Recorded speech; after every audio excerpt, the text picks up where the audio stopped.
The cowboy left without a word. 20 years later, he came back to find she had built a life worth coming home to.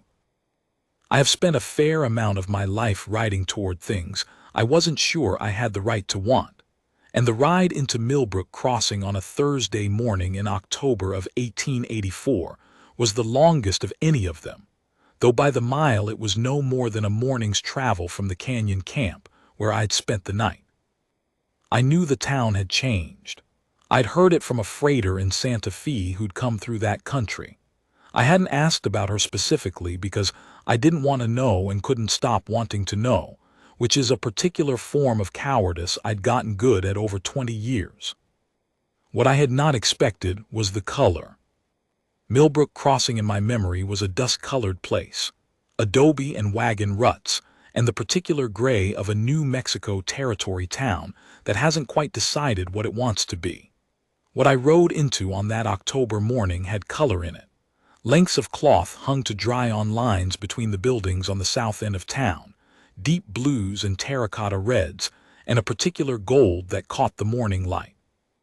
There was a yard behind the main building where wooden frames held more cloth stretched tight, and the smell of something mineral sharp and clean, the smell of the mordant she used to set her dyes, drifted over the whole south end of the street.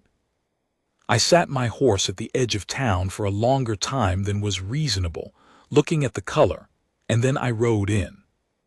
The weaving house was the second building on the south side, a long adobe structure with 2 doorways and a covered porch running the length of it. There was a sign, painted in the same deep blue as the cloth on the lines, Crane Textiles, DELLA Crane, Proprietor, in smaller letters beneath, fine wool cloth, custom dyeing, wholesale and retail. I tied my horse at the post and stood in front of that sign for a while. 20 years ago, when I left, Della Crane had been running her weaving from the back room of her family's house with one loom her father had built and a dye pot on the outdoor fire. She had been 22 and I had been 24, and I had believed, with the complete and stupid certainty of a young man who has never been tested, that she was meant for better than a frontier scout with uncertain prospects and a habit of riding toward danger. I had believed she would do better without me. I had left without telling her that, because I couldn't say it without it sounding like what it was, an excuse to go. And so I had saddled my horse before dawn and ridden out and not written and not come back. What I was looking at now was the cost of that calculation. A woman came out of the second doorway, not Della, a younger woman, maybe 22 or 23, with Della's dark coloring and a bolt of rust-colored wool over her arm. She stopped when she saw me and looked at me the way people look at strangers who are standing still and staring at something with an expression that suggests they have a history with it. "Help you," she said. "I'm looking for Miss Crane," I said, "Della Crane." The younger woman looked at me for a long moment. Then she said, "She's in the dye house around back," she pointed. "Are you expected?" "No," I said, "I'm not." She looked at me again with those dark eyes, assessing, deciding, and something shifted in her face. Not recognition, not exactly. Something else. "You should probably know," she said, "that she's had a good morning. I'd ask you not to ruin it." I said, "That's a fair thing to say." She went inside. I went around to the back. The dye yard was larger than I'd expected. 2 fire pits with iron pots, a long covered workspace with hooks and frames, vats of mordant liquid in earthen jars, skeins of raw wool hanging from a beam in every color of preparation. And in the middle of it, checking the color of a length of cloth she was pulling from a cooling vat, was Della Crane. She was 42 years old. Her hair was still dark, pulled back in a tight practical coil, with gray threading through it now that had not been there before. She was wearing an old work dress with her sleeves rolled to the elbows, and her forearms were stained to the wrist with the deep blue of woad, the same blue on the sign, the same blue drying on the lines. She had the particular focus on her face of someone in the middle of a precise task, and she had not yet heard me come around the corner. I stood there and watched her work for a moment I had no right to, and then the gravel shifted under my boot and she looked up. Della Crane looked at me for a long time without saying anything. Then she said, "Calhoun Ware." She said it the way you say a name you have said to yourself many times in private but not out loud in a long time, testing whether it still sounded the same. "Miss Crane," I said. "It's still Miss Crane," she said. "Della is fine. It always was." She turned back to the cloth she was pulling from the vat, finished the task with steady hands, and hung the length on the nearest drying frame before she turned around to face me fully. She looked me over the way a woman looks at a man she has not seen in 20 years and has made her peace about. Complete, unhurried, taking an accurate inventory. "You look older," she said. "I am older," I said. "So am I." She pulled the sleeves of her dress back down, not because she was self-conscious. Della had never been self-conscious about her work, but because she was done with the part of the morning that required rolled sleeves. "What brings you back to Millbrook Crossing after 20 years? I had rehearsed this answer in my head for the last 300 miles. None of the rehearsed answers had seemed adequate. I used none of them. "You," I said. She considered that for a moment. "All right," she said. "Come inside then, I'll put coffee on." The inside of the weaving house was the inside of Della's mind made into a room, organized, purposeful, layered with the complexity of a craft that required many things to happen in the right order. 2 full looms were working at the back, managed by a pair of women who glanced at me with the curiosity of employees who have learned to read the proprietor's face, and were currently reading it as carefully neutral. Samples of cloth were pinned to a board along one wall, labeled in Della's handwriting with fiber content, dye formula, and price. There was a desk in the corner with account books open on it. She poured the coffee and sat across the table from me, and looked at me with those same steady dark eyes that had been looking at me in my memory for 20 years. "Why did you leave?" she said. "I'd like to know first before anything else." I had expected this, because Della had always been direct. She had been the most direct person I had known at 22, and she was clearly still that person.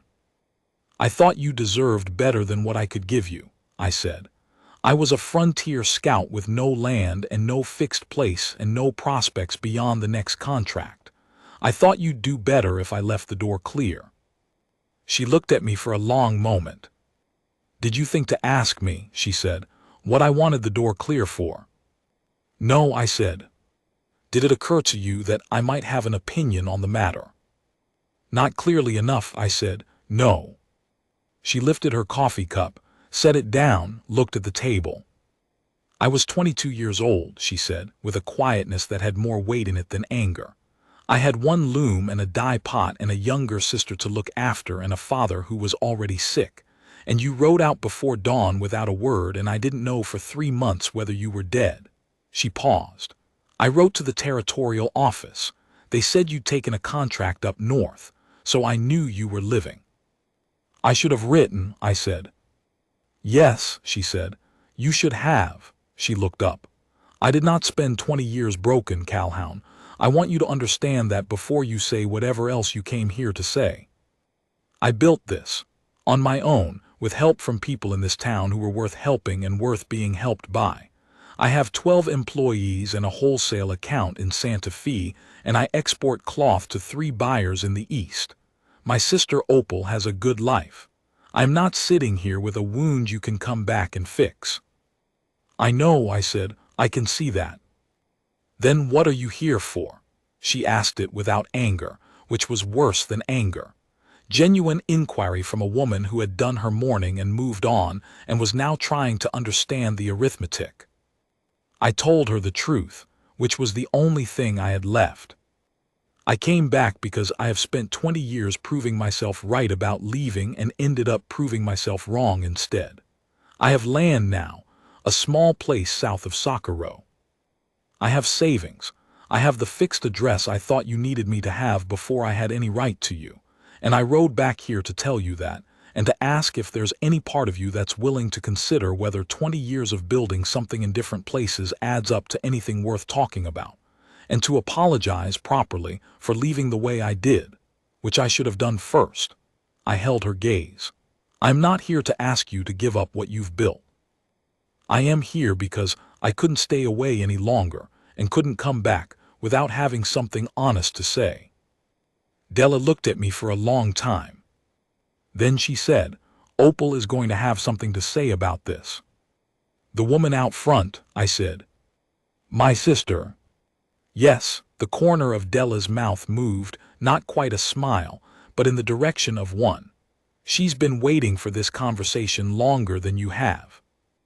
Opal Crane came into the workroom at noon, because Della had sent one of the weavers to find her, and she walked in with the bolt of rust cloth still over her arm, because she'd forgotten she was carrying it, and she stopped in the doorway and looked at me. You're him, she said. I expect so, I said. Opal set the bolt of cloth down on the nearest table and crossed her arms.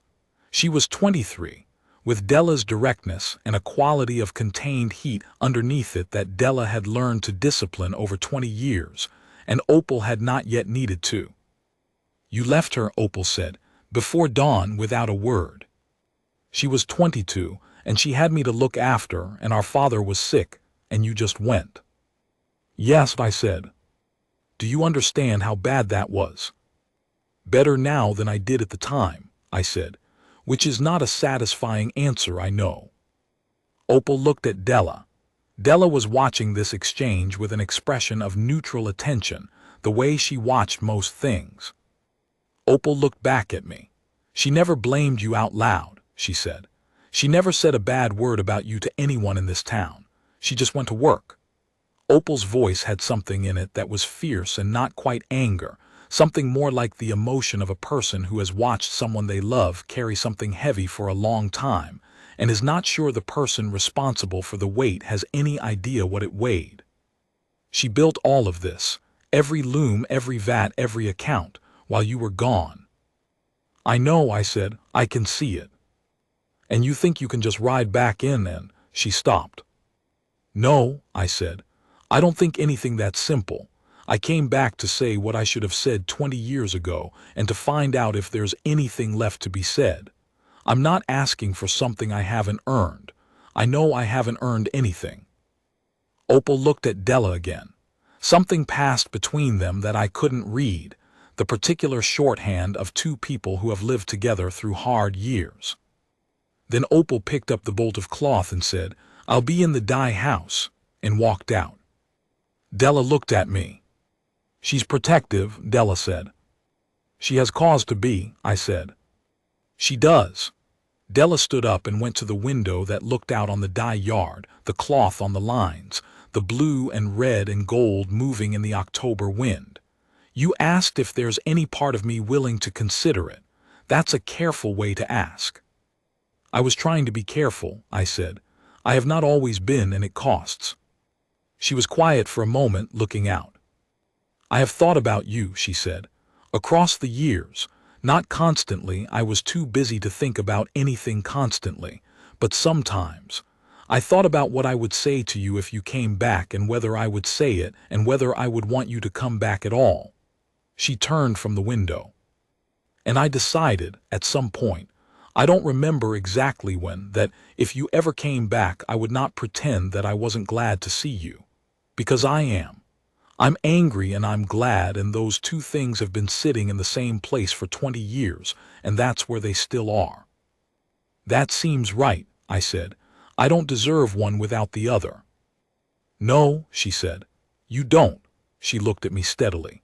I'm not going to make a decision today, Calhoun. I have a business to run and accounts due in Santa Fe by Friday, and I don't make decisions about significant matters when I have outstanding accounts. Are you planning to stay in Millbrook Crossing a while? Yes, I said, if there's somewhere to stay. The Garfield Hotel on the north side. Tell them Della Crane sent you, and they'll give you the second-floor room, which is the only one with a window that doesn't face the stable. I said, that's practical of you. She said, "I'm a practical woman," but the corner of her mouth was doing the thing again, just barely. "Come back Friday after I've sent the accounts. We'll talk more." I went to the Garfield Hotel and got the second-floor room. It had a window that looked south, toward the weaving house and the dye yard, and in the afternoon light I could see the cloth on the lines and the blue stain of the mordants on the adobe wall and the smoke from the dye fires. And I sat at that window for a long time in the way a man sits when he has done the hardest part of a thing and is now waiting to find out what the hardest part costs. The town of Millbrook Crossing had opinions about me, which was inevitable. I was a stranger, which meant I was noticed, and I was a stranger who had visited Della Crane's workhouse first thing, which meant I was particularly noticed.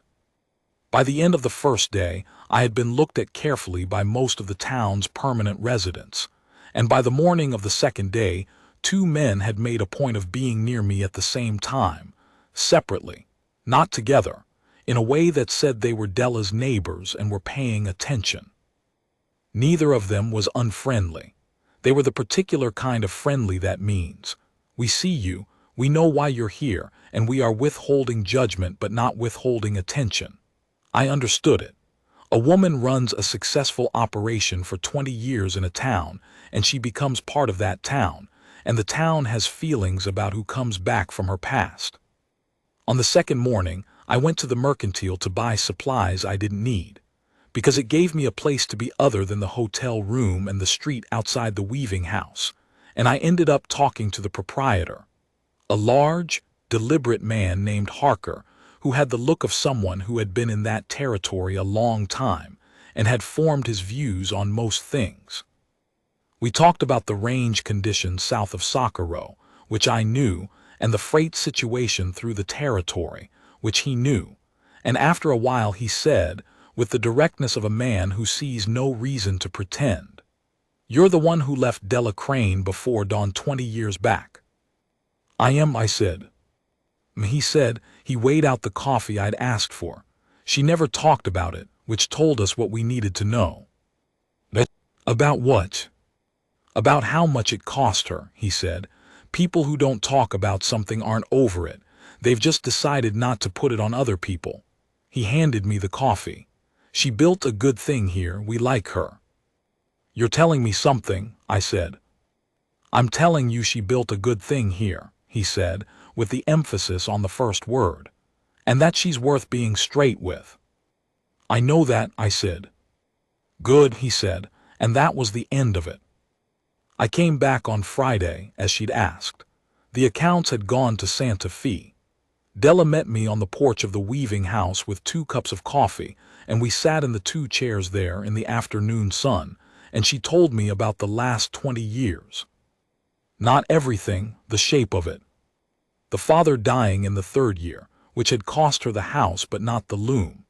The first wholesale account she'd landed in Santa Fe, which had changed everything.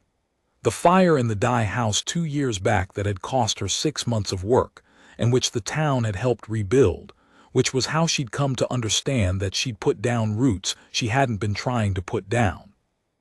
Opal's schooling, managed by Della and a woman at the church who'd had opinions about what girls ought to learn and been willing to act on them.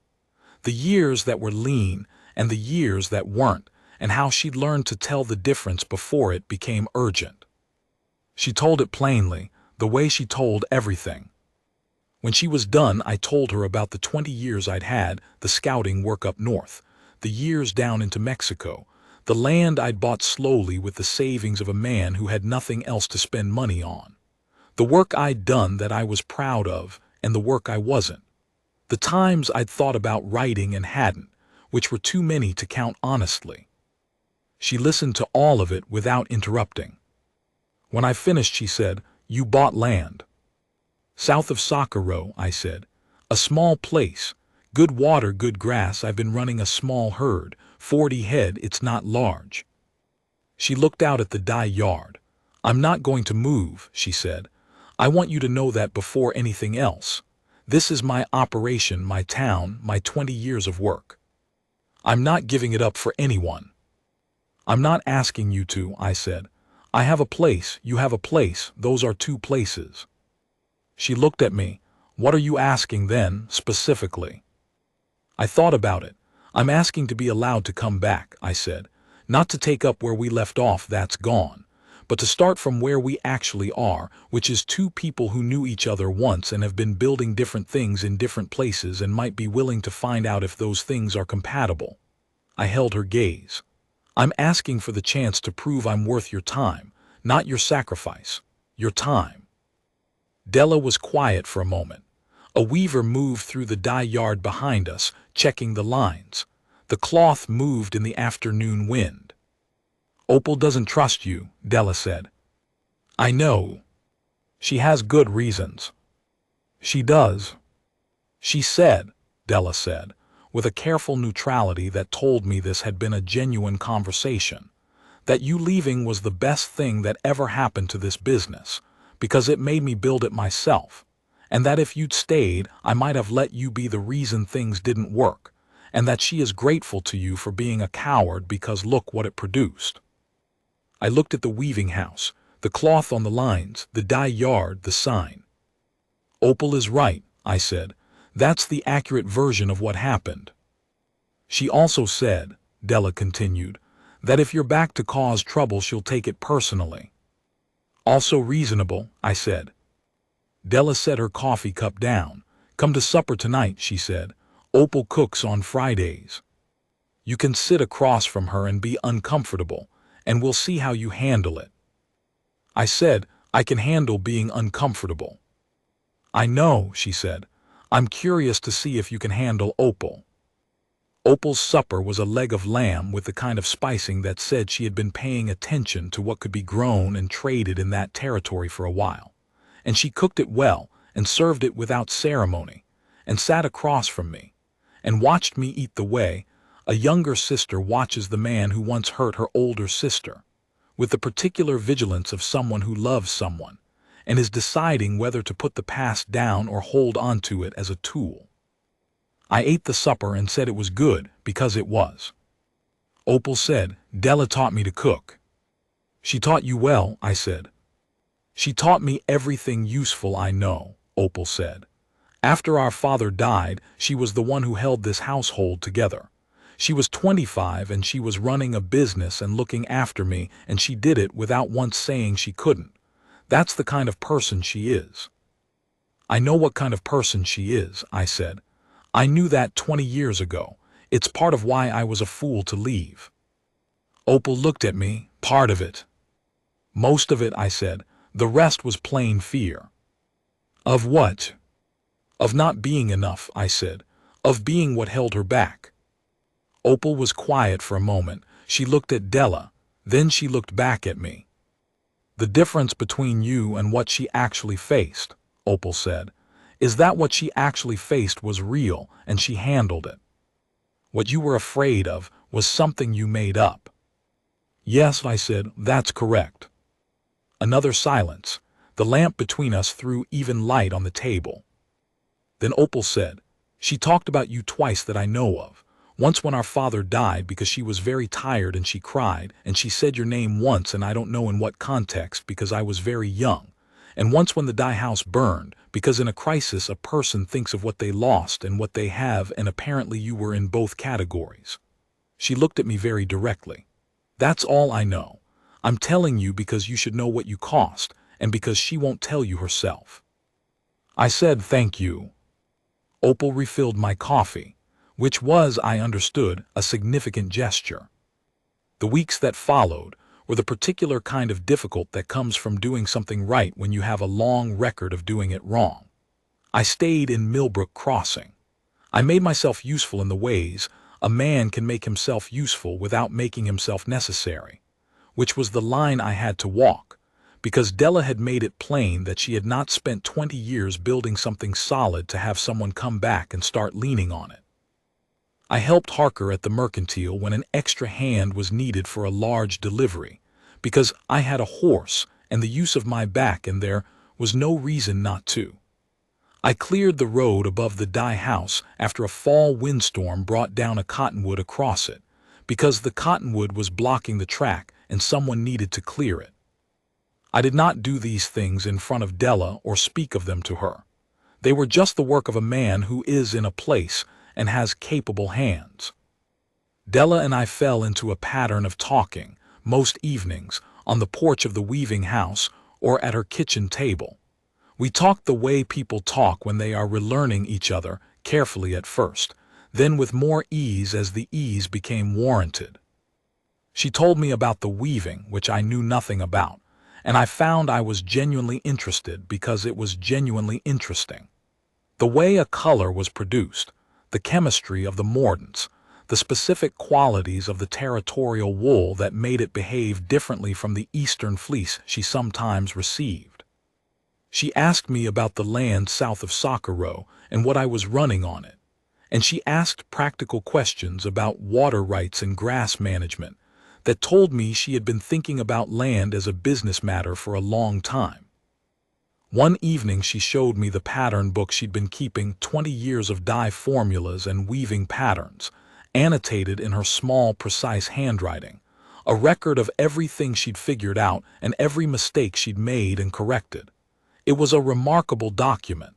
I said so. She said, "I started it the year after you left. It gave me something to write in." I held the book for a moment and gave it back to her. "I'm sorry," I said, "for the 20th time, I know, but I mean it differently each time." "I know," she said. "That's why I keep accepting it." November came in cold. I had been in Millbrook Crossing 6 weeks, which was longer than I had planned and shorter than I wanted. My place south of Socorro needed attention, the herd, the fencing, the winterizing of the small house, and I had been putting it off because leaving felt like repeating a mistake, which was not rational, but the feeling was there. I told Della I needed to ride south for 2 or 3 weeks to see to the place. She was at her loom when I told her. She stopped the shuttle and looked at me. "You're coming back," she said. "Yes," I said. She looked at me for a long moment. Then she said, "Leave me the address, I'll write." I said, "You'll write." "I will," she said. I wasn't the one who didn't write. She turned back to the loom. "Leave the address with Harker. He'll know where to send it." I rode south on a Tuesday morning in daylight, at a reasonable hour, having said a proper goodbye, and I felt the difference of that in every mile. The 40 cattle were fine. The house needed caulking, and the north fence needed 2 replaced posts, and there was a matter with the water rights on the east meadow that required a conversation with the neighboring operation, all of which took the better part of 3 weeks. Her letter arrived on the 14th day. It was 3 pages, in her small, precise hand, and it was about everything. The dye house, a new formula she'd been working on for a particular shade of green, Opal's recent opinions on the subject of a young man who worked at the territorial surveyor's office and whose name Opal mentioned with a frequency that Della found statistically significant. And at the end, in the same matter-of-fact tone, "I have been thinking about the land south of Socorro. The territorial wool market is going to shift when the railroad comes through further south, which it will within 5 years. There are good arguments for a weaver having access to wool at the source rather than through the Santa Fe brokers. I am not saying this is a reason for anything. I am saying I have been thinking about it." I read that paragraph 4 times, then I wrote back. I came back to Millbrook Crossing in December, in time for the first real cold of the season, and the town noticed I was back the way towns notice things, which is immediately and comprehensively. Harker said, "Back again," as if I'd only been to the mercantile and returned. Della was in the dye house when I rode in. She came out when she heard the horse and looked at me with the look she had, the complete, unhurried inventory. "You're earlier than I expected," she said. "The fence posts went faster than I thought," I said. "And the water rights?" "Resolved," I said. "The neighbor was reasonable." She nodded. "Come in. I have something to show you." What she showed me was a swatch of cloth, a green the color of the high desert after rain, which is a particular shade that doesn't exist anywhere else. She had been working on the formula for 6 weeks. That's it, I said. Yes, she said. I got it. She held it against the light. It took 14 attempts. The mordant ratio was wrong every time until I tried alum and cream of tartar together at a different ratio. You solved it, I said. I usually do, she said, without arrogance, as a statement of her experience. I looked at the cloth in her hands, the green she'd found after 14 attempts, the 20 years of formulas in the book, the color on the sign outside, the whole of what she had built out of a single loom and a dye pot and a refusal to stop. Della, I said. She looked up. I said I would like to stay, not at the Garfield Hotel. I mean in this town, near this place, near you. I understand that what that means is something we'd have to decide together, and it would be on terms that work for both of us and not at the cost of anything you've built. I'm not asking you to need me. I know you don't. I'm asking if you might want me here, which is different. She looked at the cloth in her hands for a moment. Then she set it down carefully on the work table and looked at me. I wrote Opal a letter while you were south, she said, telling her I thought you might stay. What did Opal say? She said that if you left again before dawn without a word she would find you and the conversation would be uncomfortable, the corner of her mouth, and that if you stayed, she was willing to admit you were not entirely without redeeming qualities, based on the evidence so far. That's generous of Opal, I said. It's the most generous she's been about anyone in her life, Della said, so I'd take it seriously. I do, I said. She looked at me for a long moment. The dye house was quiet around us, the smell of mordants and wool, and the particular mineral-clean smell of 20 years of work. Stay, she said. We'll figure out the terms. We figured out the terms across the winter, practically, the way Della figured out everything. I bought a small house at the edge of town because she was not ready for anything else yet and I was not going to push. I helped with the dye house in the ways I was capable of, which were mostly physical, hauling water, moving heavy vats, clearing the yard after weather. I learned nothing about weaving because weaving was Della's, not mine, and I respected that border. Opal's young man from the surveyor's office turned out to be serious in his intentions and steady in his character, which Opal determined after a period of assessment that would have been rigorous in a court of law. She announced this to Della in February and to me, separately, in March, with the air of someone filing a report. I congratulated her. She told me that if I made Della unhappy she would know about it within 48 hours, because that was how long it took news to travel in Millbrook Crossing. In the spring, Della and I rode south to see the land at Socorro. She walked the property with the eye of someone assessing a practical matter, the water situation, the grass quality, the access roads.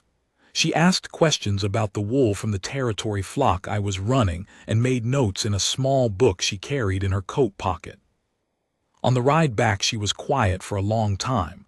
Then she said, "The wool is good, better than what I get through Santa Fe." "Yes," I said.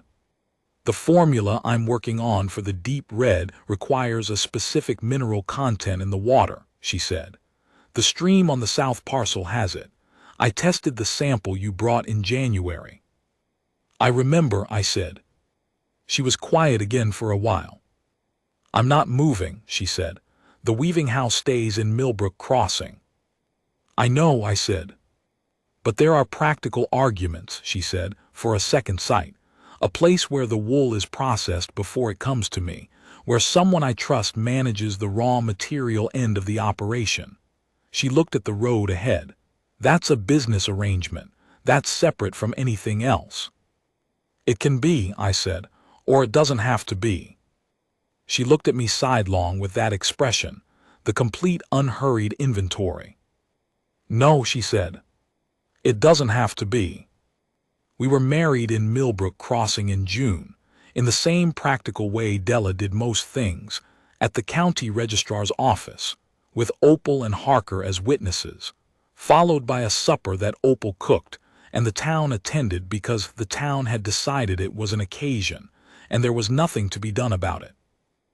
Opal gave a toast that was equal parts roast of my character and genuine sentiment for her sister's happiness, which was the most accurate document of the situation that anyone could have produced. I took up the south parcel and ran the wool operation and rode to Millbrook, crossing 3 or 4 days a week. The dye house grew. The pattern book grew. The green cloth she'd finally gotten right became the piece she was most known for in the Santa Fe market. And the territorial wool she got from my flock turned out to be better for her deep dyes than anything she'd gotten from the brokers. 20 years. I had ridden out before dawn believing I was sparing her something, and what I had spared her was nothing, and what she had built without me was everything. I came back to find a woman who needed no rescue and no completion, only, possibly, a man who had finally gotten old enough to understand that you don't come back to save someone. You come back because you finally know how to be worth their time. She knew it before I did. She usually does. I look at that green cloth on the wall of our house sometimes, the one she got right after 14 attempts, and I think about the particular stubbornness it takes to try 14 times and adjust the formula each time and keep going. That's Della. It always was. I just took 20 years to understand that wasn't a quality that needed protecting from the world. It was a quality the world needed protecting from losing. She is still at the loom. She is still figuring out formulas. Opal's husband has a good eye for the wool and has made himself useful to both operations, which Opal regards as the natural outcome of her good judgment in selecting him. I ride south to the Socorro place twice a week and north to Millbrook, crossing the rest of the time. And every time I come back to that town and see the blue and red and gold of her cloth on the lines, and the sign that says Crane Textiles, I feel the particular gratitude of a man who almost missed the thing that mattered most and came back just in time to find it still there. She built it, I came home to it. That's the accurate account, and it's the one I'll stand by.